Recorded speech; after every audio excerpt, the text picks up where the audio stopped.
So hi sir, this is Kabugnasan ni Catherine. So this is my system nga nagama.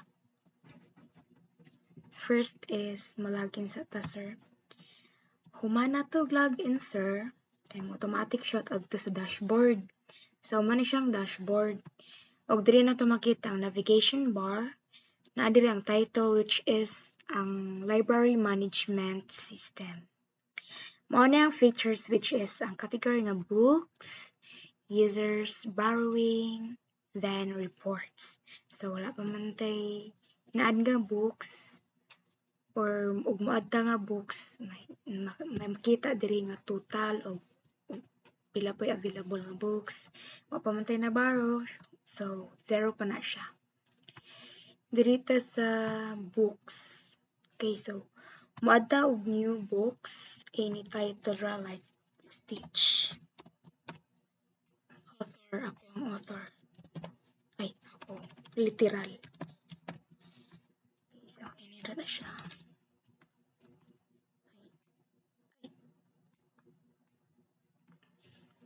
So, publisher.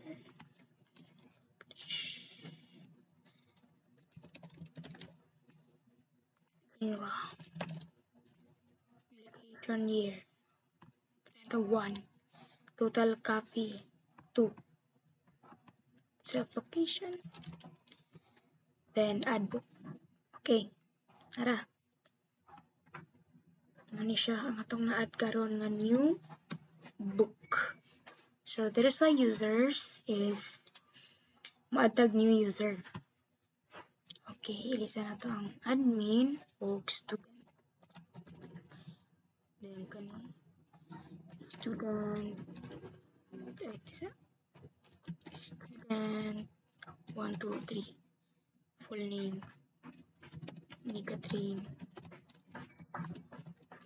Kabugnasan. Email Catherine Gmail.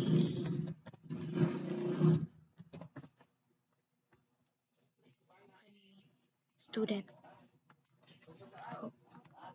Okay, add user.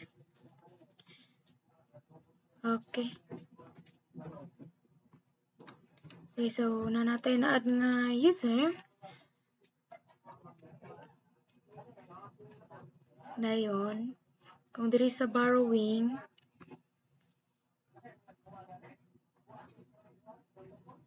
issue nga book, like, select a book, Stitch by Nika. Oh, muna siya. Muna siya ang borrow nga student, which is si ni Catherine, kay mo man ang user nga ni-input dito. Okay, so issue. Okay. Kaya po niyo makita kung kuan. Unsa nga book, kinsa ang ni borrow. Ano sa siya ni borrow. Due.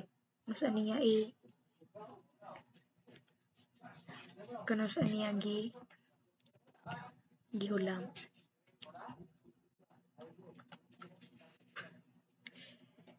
Then, there is a reports.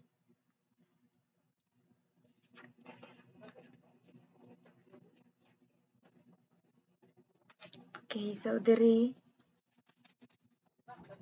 if iyahang i-return,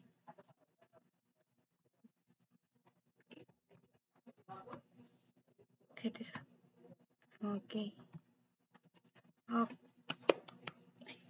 Nikla, pagod ko sir. Charagad. So, diri na ta reports. Oh, total books nga itong na-input dito is duha. Total copy, 4. Available copies, 4. So, mani siya, sir. Mani ang ako ang system, library management system, sir. Thank you so much. Log out na ko, sir.